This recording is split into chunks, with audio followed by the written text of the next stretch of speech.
What is up, Waffle Gang? I do hope you're well. My name is Mark, and today we're covering some more r/am I the Butthole. If you'd like to skip the initial waffle, timestamps are in the description and along the timeline below, but if you are new here, please consider hitting that like, that subscribe, and maybe that notification bell too, as it all really does help out our channel. Now don't forget, we still have the Christmas competition going on over in our Discord. Again, link is down in the description. Come get involved, prizes to be won at the end of the month and all that good stuff. You don't have to be an amazing artist to be involved, it's just getting that Christmassy vibe going. Once again, thank you for taking the time out of your day to be here, and let's just crack on with today's stories. Much love, guys. Now, our first story comes from Kip Trello. Am I the arsehole for locking my roommate's girlfriend out of my room and bathroom? I, 21 male, share an apartment with another guy, John, 22 male.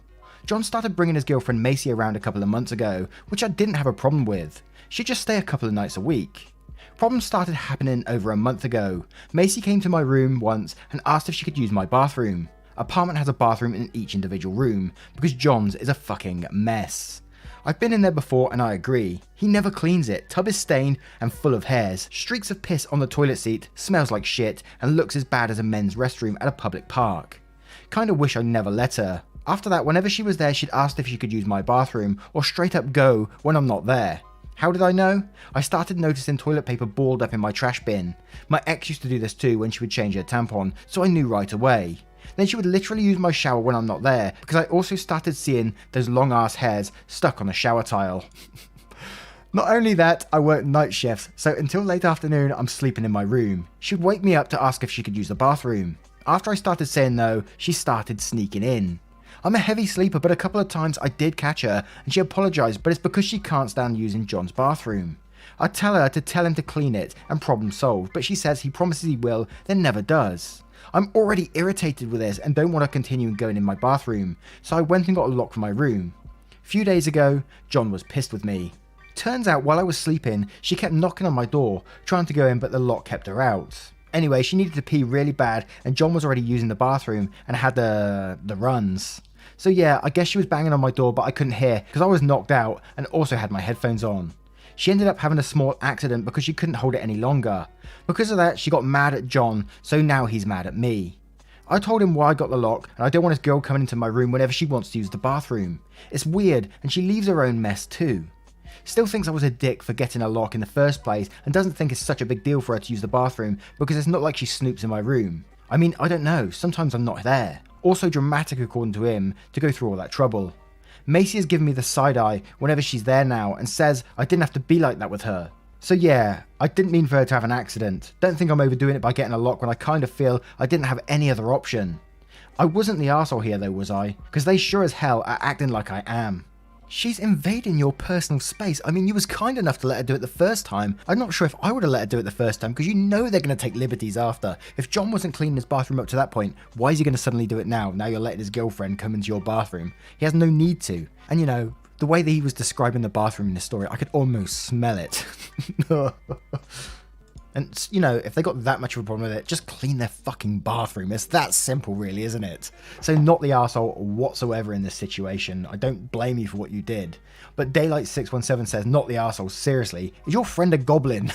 Why can't he clean a tiny-ass bathroom? Fucking child. You have a right to privacy. The girlfriend walking in your private area without permission is fucked. If you don't want her in your bathroom, then she shouldn't enter, ever, unless it's an emergency, of course. And Saucy Noodle Lover says, and quotes, Macy is giving the side eye and says that I didn't have to be like that with her. You absolutely had to be like that with her. She was going into your bathroom when you weren't around and sneaking in while you were asleep. What a huge breach of privacy. Also, you agreed she could use the bathroom the time she asked for permission. You didn't give her a blanket permission to use the bathroom whenever. Not to mention, she wasn't cleaning up after herself. She was expecting you to clean up after her. Also, she should dump your roommate if he's so disgusting that he can't share a bathroom with him. I'm surprised she trusts the cleanliness of his junk. Their issues aren't because you are now enforcing what you should be an obvious boundary. Their issues stem from your roommate being a huge slob, not the arsehole. And Kerry May says, not the arsehole. I feel sorry for the girl having an accident, but seriously, how did she get in that situation? I've held my pee for hours before, and I've never known a case of the runs to be so constant that I couldn't give for a few minutes to use the toilet. So it sounds to me that she was a bit silly for waiting to be that desperate before trying to access the toilet, and John was being a bit of a dick, hogging the bathroom. Rather than arguing with each other, they're projecting their anger at you, which is just ridiculous. You have every right to put a lock on your door and have privacy. Honestly, I think you've had the patience of a saint to put up with your roommate's girlfriend waking you up, sneaking into your bathroom, going into your room and bathroom while you're not there, and leaving a mess behind her. You could have kicked off over any one of those issues, and rightfully so. It sounds to me like putting a lock on your door and stopping these shenanigans is forcing them to confront the real issue. John, I am willing to bet that if she is so disgusted at his bathroom and she can't use yours anymore, that it's forced them to confront the fact that John is disgusting and immature and quite frankly needs to sort himself out. He's probably not happy about having to be a grown-up and clean for his girlfriend to keep coming round and for him to get laid. She's probably unhappy about having to confront the issue and realistically stop coming round or break up with him if he won't do it. But in the long run, this is doing them both a favour because he needs to grow up. Now, what would you do in that situation? Would you have any sympathy for the girl and let her continue using your bathroom because John is a slob, or was OP totally in the right here to make them confront their own issues? Let me know in the comments below. And our next story comes from Abominable Bedpan. Am I the arsehole for asking my girlfriend to lie to my parents for the rest of her life? My girlfriend and I have been together for a few years now and are starting to have some conversations about marriage and long-term future together. Her one big apprehension to making a commitment is that she never wants to lie about the relationship she's in because of past experiences with exes who want to sneak around with her.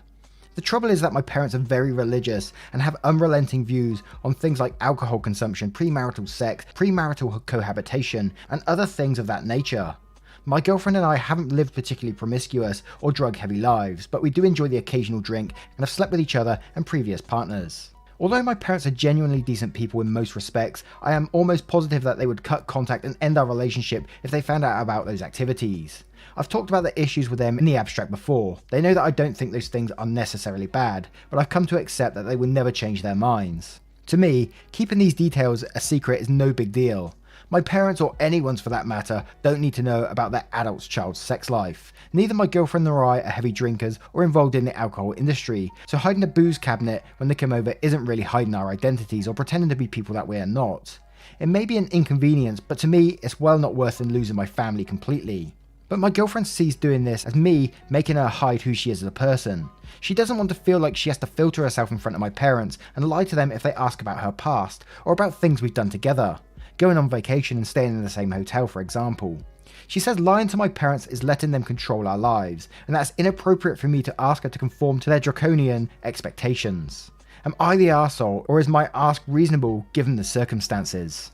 If it means that you can't have a premarital relationship or cohabitate and that sort of stuff before you're actually married, and your parents would actually cut contact with you over this matter, then do you really want them in your lives that badly? And I think your girlfriend is right in this situation. Why should she hide herself for your parents? If your parents can't accept you or your girlfriend for who you are, then that's their problem. Let them cut contact. I think this is a big their issue. Nothing to do with you, and you need to just, suck it up basically and let your girlfriend be who she wants to be and not tell her to hide herself. So you are the arsehole in that respect, but your parents are even bigger arseholes in my opinion. But Mary Berry Yum says, you're the arsehole. It's bad enough that you can't act like an adult around your own parents, but you're asking her to be a teenager too.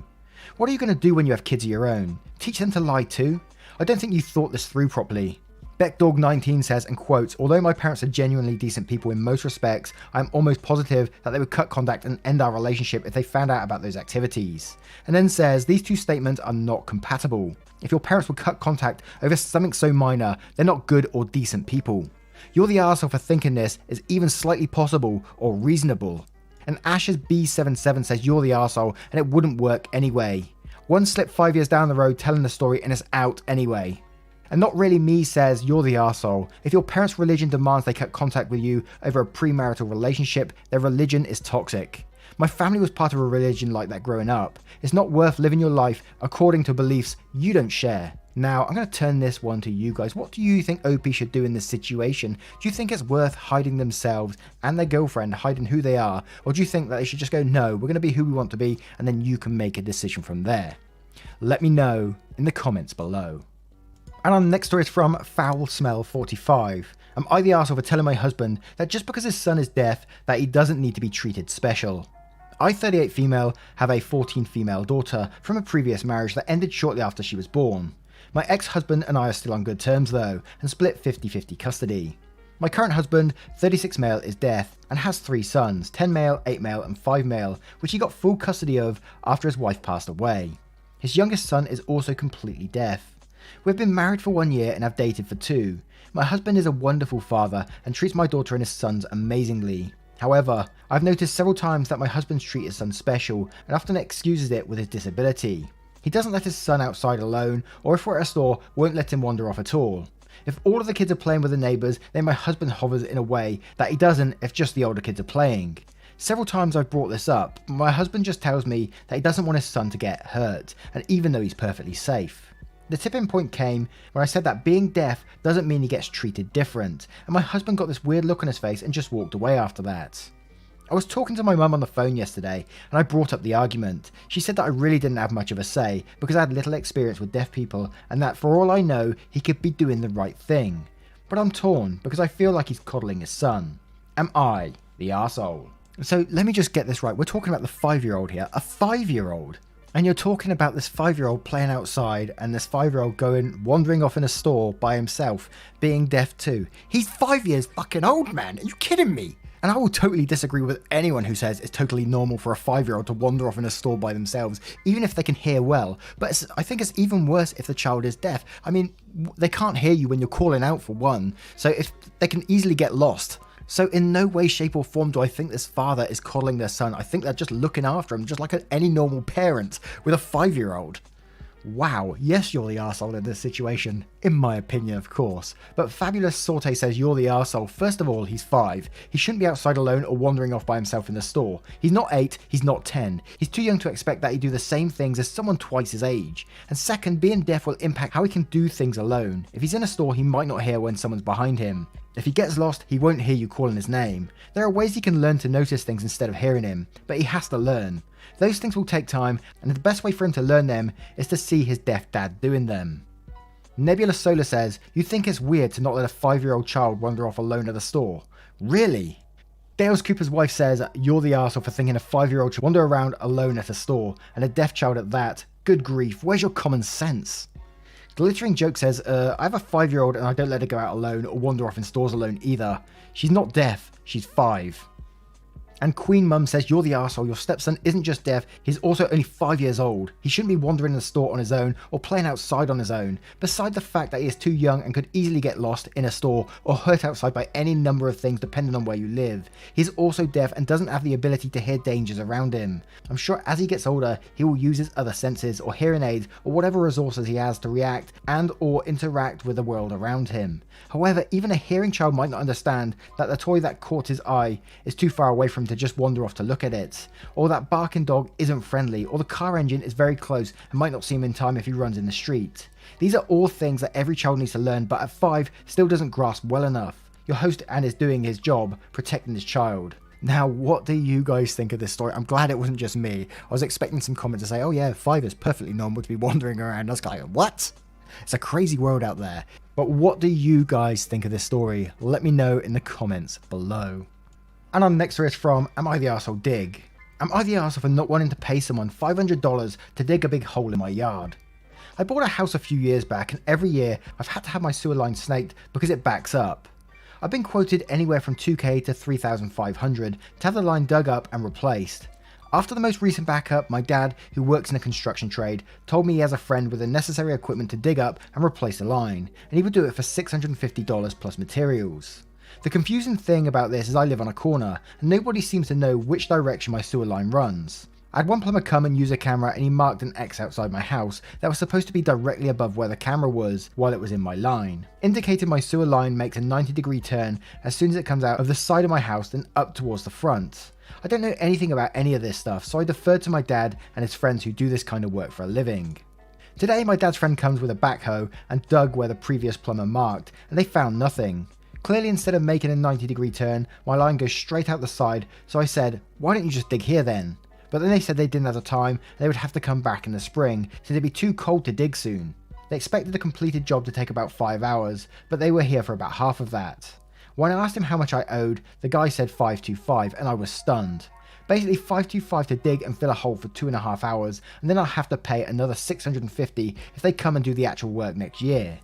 My argument is that I was paying them to do a job and it didn't get done. I would have understood paying them a little bit more since they had to dig in 2 different spots, but to just leave because you were wrong the first time and still want 80% of the agreed labour cost seems outrageous to me. I got in a big argument with my dad about it, and he said, fuck it, I'll square up with him then. And I just said, sounds good, and went inside. I feel like we both got ripped off. Am I the arsehole? I guess the question all comes down to is who told them to dig on that X, because that's the issue, is that they dug in this space and then they couldn't find anything. Which is just not their fault, you know. They was told to dig in that hole. They dug that hole right there and then. And that's what you asked them to do. And you know, to set up for a job, it isn't just about being there and then and digging. They had to, I'm assuming that to hire equipment and all this kind of stuff to actually perform the job anyway. So it's not just about that initial cost, right? And it almost sounded like these people were trying to do you a favor by doing it cheap in the long run anyway, which you gladly accepted at that time. So I think you need to face these consequences. I might be wrong in this one, but that's what I'm going with. That you're an arsehole in this situation. But Walran says you're the arsehole. You're paying for the labor, not for the job. If the line isn't where you said it was, it isn't the fault of the guy who was digging. Also, for a small job like this one, it's a part of the cost to get the equipment to the job and back home, and not the labor itself, so the price seems reasonable to me. Black Star Corona says everyone sucks here. You're paying for labor, not the job. If this were me working for a client, I wouldn't charge them almost the entire job's value, but I would expect to get some payment. And OP replies, that's a fair point. I certainly didn't expect them to do it for free, but 80% of the agreed price seems ridiculous to me. And Bite Me 75 says, you're the arsehole. It's not their fault they dug in the wrong place. It's the fault of the plumber who marked the wrong spot. They did the work and deserve to be paid. And Angelique T says, you're the arsehole. Don't contract people to do work before you're clear on their rate and complain about it. Chicago 8 says, you're the arsehole. It's expensive and time consuming to bring the equipment to your home. It's not just the 2.5 hours they were at your house, but the travel time there and back with heavy equipment and time for the crew. It's also time they might have spent on another job site, and it's not their fault you didn't know exactly where to dig. I understand it sucks for you that you don't know either, but it's clearly not the responsibility of the diggers to know where your sewer line is. You were paying for them to do a job in their eyes, and it did get done. You said dig here, and they did. Did you check with your township to see if they have records of where the sewer lines are located? Depending on the year your home was built, they might be able to help narrow it down. I'm sorry this happened to you. Unfortunately, home ownership can come with expensive surprises, but ultimately it's your responsibility and you need to pay the labourers for their time. Imagine yourself in their position. Someone says, bring your expensive equipment and dig here. So you do. You don't find what they wanted. You spent hours using your expertise to do the work. Now they don't want to pay you. How would you feel? And OP replies, I do work in the service industry and I wouldn't expect someone to pay me for a job I didn't finish. But I understand that every situation is different. Now, what would you do in this situation? Imagine if you was the workers and someone told you turned up at their house and they said, dig here, you dug, and then you didn't find the sewer line, and then they refused to pay you because of that. How would you feel? And what do you think OP should do in this situation?